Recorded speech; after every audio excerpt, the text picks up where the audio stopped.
need a Dutch oven, special baskets, fancy tools, and a whole new setup before you can make sourdough? Pause right there. The truth is, you only need a few basic things. Everything else depends on the method you are using, how wet your dough is, and the kind of loaf you want to make. In this video, I'm going to show you what I use, what I highly recommend, and what is completely optional, and maybe a little bit of why those tools are used in the sourdough process in the first place.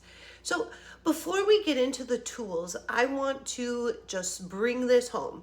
The equipment you need depends on the method you are using. So some sourdough methods use a higher hydration dough, aka a wetter dough.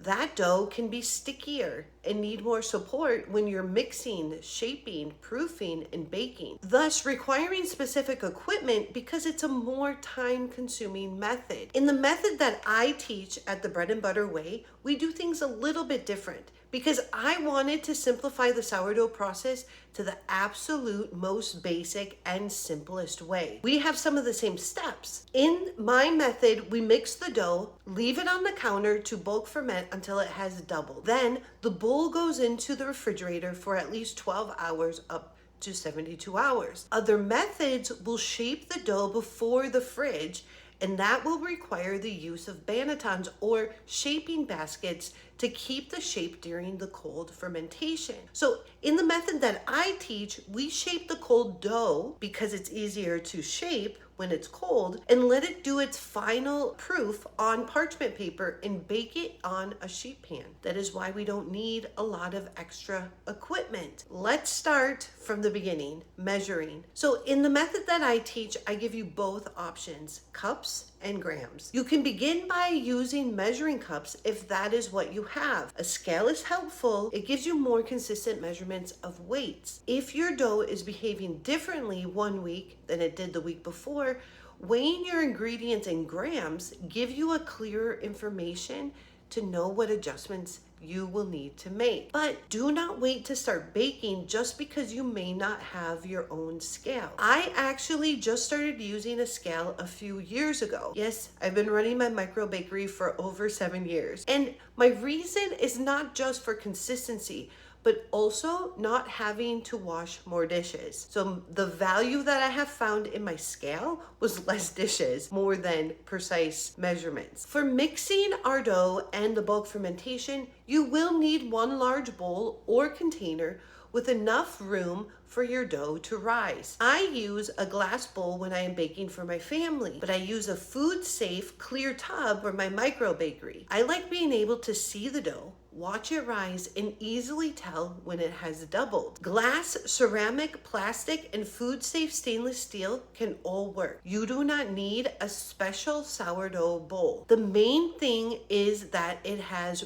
a room for your dough to grow and that you have a way to cover it so that the top does not dry out. So I personally recommend glass or ceramic because during the fermentation time, they will remain cool longer. They will allow the dough to naturally ferment. I have found that has been the most helpful, especially in warmer temperatures or climates. Stainless steel can collect and retain heat, so to encourage a faster fermentation, which sometimes we really just don't want in our sourdough process. However, you don't need the perfect bowl to get started. Use what you have. So in covering the dough, to cover my dough, I use a plastic bowl cap. It's kind of like a shower cap. You can also use a damp towel for a shorter rest on the counter. But because my bowl goes into the refrigerator for a long cold fermentation, I prefer something that stays in place and helps hold moisture in. The risk of a towel is that it can allow moisture to escape and quickly dry out your dough because it doesn't keep the air out. So you can use a shower cap, a bowl cover, a fitted lid, plastic wrap, or a large food-safe bag that fits over your bowl. The goal is simply to keep your dough from drying out on the counter and in the fridge, and honestly, to keep fruit flies away because fruit flies love sourdough. So to mix the dough, you have options. You can use your hands, a spoon, a fork, a sturdy spatula, a Danish dough hook, or a mixer. I highly recommend a Danish dough hook, also known as a Danish dough whisk. This can make it easier to bring thick dough together. A stand mixer is optional and can be especially helpful if you have hand or wrist pain. You make large batches or you simply prefer using one. You only need to mix for less than a minute. So when I mix my 20-pound batches, I mix for around 45 seconds, just until the dough comes together. It sometimes takes just the same amount of time hand mixing because we will have to wash the mixer bowl and hook. And to be honest, that can be cumbersome. Okay, I don't like dishes, can you tell? Anyway, so one inexpensive tool I do highly recommend is a flexible bowl scraper with a rounded edge and a straight edge. The rounded edge follows the inside of your bowl or container and helps you lift the dough out without pulling and tearing it, and also cleaning it. So then there's less dishes. Stop. All right, the straight edge helps when it is time to divide dough. Move it across the counter and shape your loaves. You can make bread without one, but if you're going to buy an extra tool, this is a very helpful one. So now let's talk about the final proofing, because this is where people often think they need a banneton. Like I said earlier, in the method I teach inside the bread and butter way, after the dough has had its long cold rest, I shape it cold. So for my 2-pound loaves, I use a loaf pan lined with parchment paper. For my free-form loaves, I place the shaped dough on a sheet pan lined with parchment paper. The dough does its final proof before baking. A banneton is a proofing basket. It gives shaped dough support, and if your basket has texture, that texture will reveal itself on the loaf. It can be useful, especially if you're using a method where you shape first and cold proof the dough in the basket. But it is not required in the method I teach in the bread and butter way. For baking, I use an open bake method. My dough goes onto a sheet pan lined with high heat parchment paper. I bake it on my middle rack where it has room above it for the loaf to rise.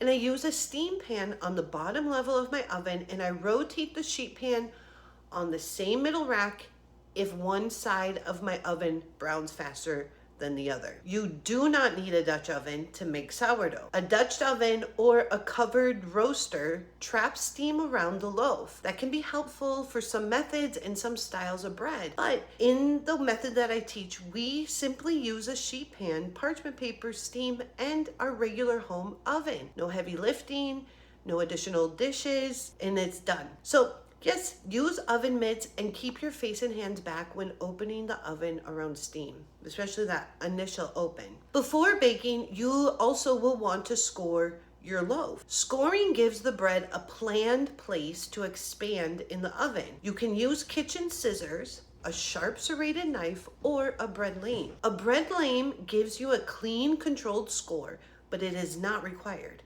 Use what you have and focus on one simple score. So let's make this simple. Good means use what you already have and start baking. Better means this tool may make a step easier, clearer, or less messy. And optional means it may be useful for another method, a different type of dough, or a specific result, but you do not need it to make good bread. You do not need to buy your way into becoming a bread baker. Start with the tools that fit the method you are using. For the bread and butter way, that can be a bowl, something to mix with, your hands, something to cover it, a bowl scraper, parchment paper, a sheet pan, and an oven. And as you bake more, you will learn what would actually make your process easier. That is when you can add a scale, a whisk, a banneton, or another tool on purpose. So tell me in the comments, what sourdough tool have you been told you need and it has hindered you from baking? All right, we'll see you in the next video.